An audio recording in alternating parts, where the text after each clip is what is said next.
ఈరోజు టాపిక్ మీకు జావాలో third class కింద తీసుకుంటున్నాను. ఆల్రెడీ జావాలో డీటెయిల్గా వెళ్ళాం. సో ఫండమెంటల్స్లో మీకు ఐడెంటిఫైర్స్ అంటే ఏంటి, కీవర్డ్స్ అంటే ఏంటి, 2 వీడియోస్లో చాలా డీటెయిల్గా చెప్పాను. సో ఈ వీడియోలో వచ్చేటప్పటికి స్ట్రక్చర్ వెళ్ళే ముందు ఒకసారి కీవర్డ్స్ రివైజ్ చేసి స్ట్రక్చర్ ఆఫ్ జావా ప్రోగ్రామ్కి వెళ్దాం. అంటే జావా ప్రోగ్రామ్ రాయాలంటే చాలా సింపుల్, ఈజీ. ఎలాంటి వాళ్ళకైనా ఈ వీడియోస్ ఫాలో అవుతే నా వీడియోస్ జావా ఈజీ అనే కాన్సెప్ట్ క్లియర్గా తెలుస్తుంది. మీకు జావా కనుక కాలేజీలో కానీ లేదా స్టడీస్లో కానీ ఎక్కడన్నా వస్తే నా వీడియోస్ ఇంకా డీటెయిల్గా ఉన్నట్టు ఉంటుంది. అదే న్యూ స్టూడెంట్స్కి అయితే కనుక జావా నేర్చుకోవాలని ఇంట్రెస్ట్ ఉన్న వాళ్ళకి నా వీడియోస్ 1-2 సార్లు చూడండి. మీకు ఆటోమేటిక్ ఇంట్రెస్ట్ వస్తే నన్ను కాంటాక్ట్ చేయండి. నా courses online courses, live classes మీరు అటెండ్ అవ్వచ్చు. సో దానికి ఫీ స్ట్రక్చర్ అంటూ ఉంటుంది, నామినల్ ఫీజ్. ఏది ఫ్రీగా అయితే అవైలబుల్ అవ్వదు కదా. So 30 days 45 days classes attend అవ్వాలి రెగ్యులర్గా అనుకునే వాళ్ళకి నా క్లాసెస్ ఇంటూ నా క్వశ్చన్స్, లైవ్ క్వశ్చన్స్ అడగొచ్చు. ఆ క్లాసెస్లో మీకు ఏ డౌట్స్ ఉన్నా క్లియర్ చేస్తాను. సో ఇంటర్వ్యూస్కి ఎలా అటెండ్ అవ్వాలి, ఎంత కాన్ఫిడెంట్గా అటెండ్ అవ్వాలి అనేది లైవ్ క్లాసెస్లోనే ఉంటుంది. ఈ క్లాసెస్ వచ్చేటప్పటికి జావా గురించి మీకు ఇట్స్ లైక్ డెమో క్లాస్ లాగా. మీకు నా క్లాసెస్ మీకు అర్థమవుతున్నాయా లేదా, మీరు నన్ను ఫాలో అవుతున్నా లేదా, నా క్లాసెస్ కనుక మీరు లైక్ చేస్తే మీకు అర్థమవుతున్నాయి అనుకుంటాను. లైక్ చేయకుండా జస్ట్ ఓపెన్ చేసి వీడియో చూస్తే మీ నుంచి నాకు ఎటువంటి రెస్పాన్స్ లేకపోతే, కామెంట్స్ కానీ మీరు లైక్ చేయటంలో కానీ ఏ కామెంట్ లేకపోతే, సో ఫర్దర్గా నేను ఇంకో కోర్స్ సెలెక్ట్ చేసుకోవాల్సి ఉంటుంది. No problem. సో నాకు వచ్చిన కోర్సెస్ నా స్టూడెంట్స్కి అయితే తెలుసు. ఎవరైతే నా యూట్యూబ్ ఛానల్ ఫాలో అవుతున్నారో వాళ్ళ ద్వారా కూడా నేను తెలుసుకోవాలనుకుంటున్నాను. సో మీకు ఈ వీడియోస్ ఎలా ఉన్నాయి, ఏంటి, అర్థమవుతున్నాయా లేదా, సో మీకు ఎలాంటి వీడియోస్ నచ్చుతాయి అనేది కూడా మీరు కామెంట్ సెక్షన్లో రాయొచ్చు. ఎంత డీటెయిల్గా కావాలి ఏంటి అనేది కూడా మీరు అడగొచ్చు. సో బోర్ అయితే కొట్టదు, కోర్స్ అయితే చాలా ఇంట్రెస్టింగ్. చాలామంది కెరీర్లో సెటిల్ అవ్వాలనుకున్నప్పుడు సాఫ్ట్వేర్ కెరీర్లో ఏదో కోర్స్ అన్నట్టు పర్ఫెక్ట్గా నేర్చుకోవాలి. నా దగ్గర ఉన్న మీకు అన్ని కోర్సెస్ మీకు కాంప్లిమెంట్గా కొన్ని వీడియోస్ ఇస్తాను. ఆ వీడియోస్ నచ్చి మీరు నన్ను ఫాలో అవుతున్నట్టయితే నా రెగ్యులర్ కోర్సెస్లో కూడా జాయిన్ అవ్వచ్చు. సో మీకు నోట్స్ డీటెయిల్గా ఇస్తాను, మీరు డీటెయిల్గా ప్రాక్టీస్ చేయాలి. ప్లస్ మీరు ఏ రోజుకి ఆ రోజు ఎక్సర్సైజ్ ఇస్తాను, ఆ ఎక్సర్సైజ్ మీరు చేసి మీకున్న డౌట్స్ క్లియర్ చేసుకోవాల్సి ఉంటుంది. సో ఇప్పుడు నెక్స్ట్ చూద్దాం. ఈరోజు కీవర్డ్స్ గురించి ఒకసారి నేను నా సిస్టమ్ స్క్రీన్ షేర్ చేస్తాను, చెక్ చేయండి. సో ఇక్కడ వచ్చేటప్పటికి మీకు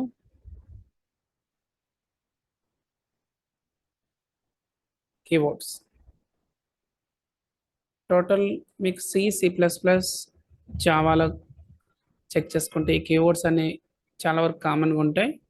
అదర్ లాంగ్వేజ్తో కంపేర్ చేయొద్దు, C++ జావాతో కంపేర్ చేయండి. కీవర్డ్స్ అంటే రిజర్వ్ వర్డ్స్ అన్న, బిల్ట్-ఇన్ వర్డ్స్ అన్న, ప్రీడిఫైన్డ్ వర్డ్స్ అన్న. సో ఇక్కడ వాయిడ్ అనేది data type, it's return type. Char, int, short, ఈ మూడు వచ్చేవాడు. క్యార్ అనేది సిలో ఉంది, C++లో ఉంది, జావాలో ఉంది. ఇంటూ, షార్ట్, లాంగ్, ఈ మూడు వితౌట్ డెసిమల్ ప్లేస్. మీరు ఏదైనా వాల్యూ ఇవ్వాలనుకున్నప్పుడు ఇంట్లో ఇవ్వచ్చు, షార్ట్లో ఇవ్వచ్చు, లాంగ్లో ఇవ్వచ్చు. అది డీటెయిల్గా ఆల్రెడీ డిస్కస్ చేశాను. నెక్స్ట్ వచ్చేవాడికి float double with decimal place. మీరు ఏదైనా వాల్యూ ఇవ్వాలనుకున్నప్పుడు కంపల్సరీ డెసిమల్ ప్లేస్లో ఇవ్వాలనుకుంటే ఏదైనా ఫ్లోట్లో ఇవ్వచ్చు, ఆ డెసిమల్ ప్లేస్ ఉంది కాబట్టి డబల్లో ఇవ్వచ్చు. ఫ్లోట్లో ఇస్తే 7 డెసిమల్ ప్లేసెస్ యాక్సెప్ట్ చేస్తుంది అన్నాను. డబల్లో ఇస్తే 15 డెసిమల్ ప్లేస్ వరకు, అప్ టు 15 డెసిమల్ ప్లేస్ వరకు యాక్సెప్ట్ చేస్తున్నాను. సో నెక్స్ట్ బైట్ అనేది మీకు చాలా ఇంపార్టెంట్ అన్నాను. ఏదైనా మీరు కన్వర్ట్ చేసేటప్పుడు బైట్లో కన్వర్ట్ చేస్తే ఎవరికి ఆ బైట్ కోడ్ని అర్థం చేసుకోవడం అనేది అంత ఈజీ కాదు. సో ఇట్స్ సీక్రెట్గా మనం బైట్లోకి కన్వర్ట్ చేయొచ్చు. Void, char, int, short, long, float, double, byte, total ఇవన్నీ డేటా టైప్స్, రిటర్న్ టైప్స్ అని కూడా అని చెప్పొచ్చు. సో మనం ఏదైనా మెథడ్ని కానీ వేరియబుల్ని కానీ మనం బిఫోర్ దట్ ఈ డేటా టైప్స్లో ఏదో ఒకటి ఇవ్వాలి. అది ఇంటీజర్ టైపా, క్యాట్ టైపా, షార్ట్ టైపా, ఫ్లోటా, డబుల్ టైపా, వేరియబుల్ ఏ టైప్ అనేది. అలాగే మెథడ్ అంటే ఫంక్షన్ అంటాం కదా, C++లో ఫంక్షన్స్ నుంచి జావాకి వచ్చేవాడికి మెథడ్ అనమాట. మీరు యూజ్ చేయబోయే మెథడ్ వాయిడ్ టైప్ రిటర్న్ చేస్తుందా, ఇంటీజర్ టైపా, డబుల్ టైపా, ఫ్లోట్ టైపా అనేది ముందు మెన్షన్ చేయాలి. జస్ట్ ఈ డేటా టైప్స్ అనేవి pre defined keywords, pre defined reserve words, అంటే బిల్ట్ ఇన్ వర్డ్స్ అని చెప్పొచ్చు.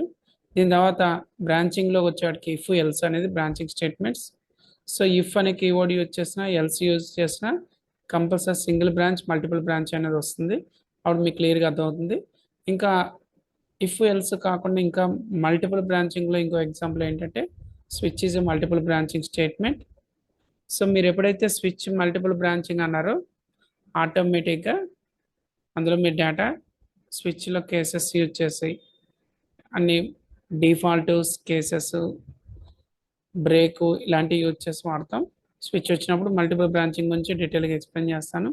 నెక్స్ట్ లూపింగ్ స్టేట్మెంట్ వచ్చేవాడికి వైల్, డూ, ఫర్. మీరు వైల్ స్టేట్మెంట్ వాడచ్చు, లూపింగ్ అంటే ఇటరేషన్, డూ వైల్ వాడచ్చు, ఫర్ స్టేట్మెంట్ వాడచ్చు. నెక్స్ట్ వచ్చేవాడికి ట్రాన్స్ఫర్ స్టేట్మెంట్స్. మీరు కంట్రోల్ కర్సర్ అనేది మీరు ఎక్కడి నుంచి ఎక్కడికి మూవ్ అవ్వాలి, బ్రేక్ చేసి మూవ్ అవ్వాలా, లేదా కంటిన్యూ చేయాలా, లేదా రిటర్న్ చేయాలా. సో ఈ మూడు బ్రేక్, కంటిన్యూ, రిటర్న్ ఈ మూడు కీవర్డ్స్ యూజ్ చేస్తే మన కర్సర్ ఎక్కడి నుంచి ఎక్కడికి మూవ్ అవ్వాలి, ఎలా మూవ్ అవ్వాలి అనేది తెలుస్తుంది. సో ఇవి కామన్గా కీవర్డ్స్ C++ జావాకి. C++లో లేనిది ఏంటి అంటే బైట్ అనే డేటా టైప్ లేదు. సో మిగిలినవన్నీ C++ జావాకి కామన్. మిగిలినవన్నీ ఒక బైట్ అనేది డేటా టైప్స్లో లాస్ట్లో ఉన్నది మీకు C++లో లేదు, జావాలో ఎంటర్ చేసేసే. రిమైనింగ్ కీవర్డ్స్ గురించి లాస్ట్ వీడియో, దీని ముందు వీడియోలో చూస్తే డీటెయిల్గా తెలుస్తుంది. So next structure of a Java ప్రోగ్రాంలోకి వెళ్దాం. సో అసలు స్ట్రక్చర్ అంటే ఏంటి క్లియర్గా తెలుసుకోవాలి.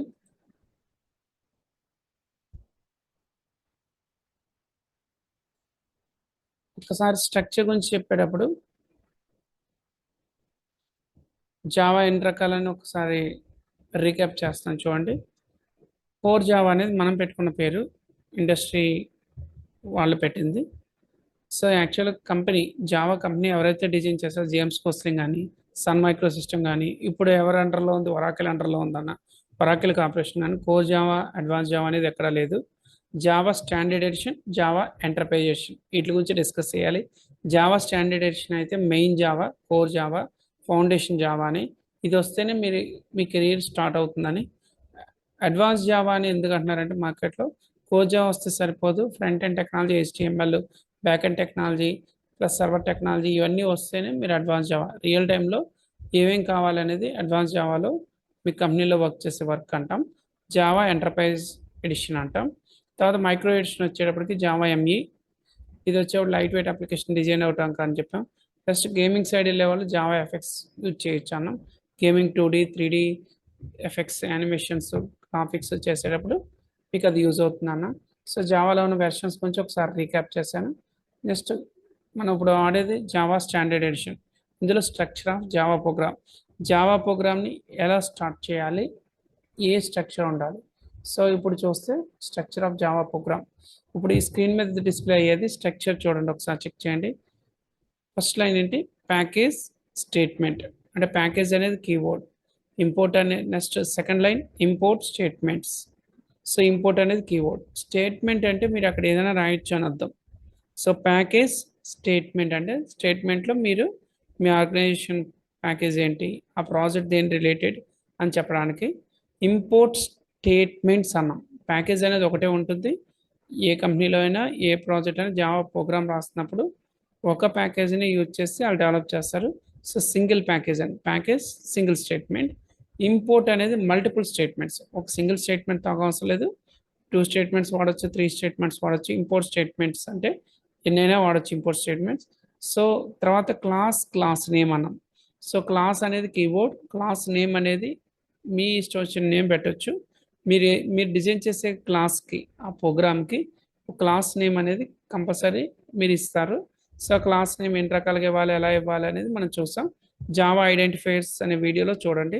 జావా ఐడెంటిఫైయర్ అంటే any name, either class name or variable name or method name, label name ఏదైనా సరే ఇట్స్ ఏ జావా ఐడెంటిఫైయర్ అన్న. ఆల్ఫాబెట్‌తో స్టార్ట్ అవ్వాలి, నెంబర్‌తో స్టార్ట్ అవ్వకూడదన్నాం. స్పెషల్ క్యారెక్టర్ అండర్‌స్కోర్ ఇంకోటేంటి డాలర్ సింబల్ ఉండొచ్చన్నాం. సో, ఇప్పుడు క్లాస్ నేమ్ అన్నప్పుడు మీకు నచ్చిన నేమ్ ఇవ్వండి. ఆల్ఫాబెట్‌తోని స్టార్ట్ అవ్వాలి, నంబర్‌తో స్టార్ట్ అవ్వకూడదన్నాం. స్పెషల్ క్యారెక్టర్స్‌తో ఉండొచ్చన్నాం. సో, క్లాస్ నేమ్ తర్వాత ఇంటర్నల్‌గా వేరియబుల్స్ క్లాస్ బిగిన్ అయింది కర్లింగ్ బ్రాకెట్‌తో. క్లాస్ ఎప్పుడు ఎండ్ అవుతది? మీకు ప్రోగ్రామ్‌లో స్టార్టింగ్ క్లాస్ బిగిన్ అయింది, క్లాస్ ఎండ్ అవ్వాలి.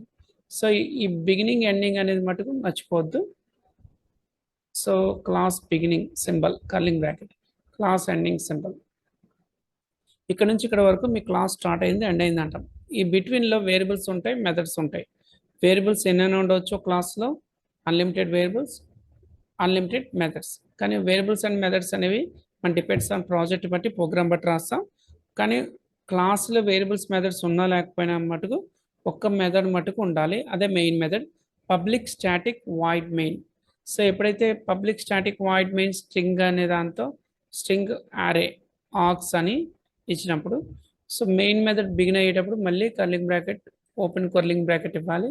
సో, ఎండింగ్‌లో వచ్చేటికి క్లోజింగ్ కర్లింగ్ బ్రాకెట్. అంటే మెయిన్ బిగిన్ అయింది, ఎండ్ అయింది అనేది మనం క్లియర్‌గా చెప్పాలి. మధ్యలో ఇన్ బిట్వీన్ స్టేట్మెంట్స్ ఉంటాయి. సో, ఇక్కడ వరకు కర్లింగ్ బ్రాకెట్స్ మటుకు మిస్ చేయకుండా రాయండి. నెక్స్ట్ ఇంకోటేంటంటే మీరు ప్యాకేజ్ స్టేట్మెంట్ అన్న సింగిల్ స్టేట్మెంట్. ఇంపోర్ట్ ఏంటి? మల్టిపుల్ స్టేట్మెంట్స్ అన్న. క్లాస్ నేమ్‌తో స్టార్ట్ అవ్వాలి. వేరియబుల్స్, మెథడ్స్ అనేవి ఎన్నైనా ఉండొచ్చన్న. మెయిన్ మెథడ్ మటుకు ఒకటే ఉండాలి అన్నాం. సో, అందులో స్టేట్మెంట్స్ అనేవి ఆప్షనల్. మీరు ఎన్నైనా రాయొచ్చు. 1 రాయొచ్చు, 2 రాయొచ్చు, 3 రాయొచ్చు. మీ ప్రోగ్రామ్‌లో మీ స్టేట్మెంట్స్ అనేవి మీ ఇష్టం.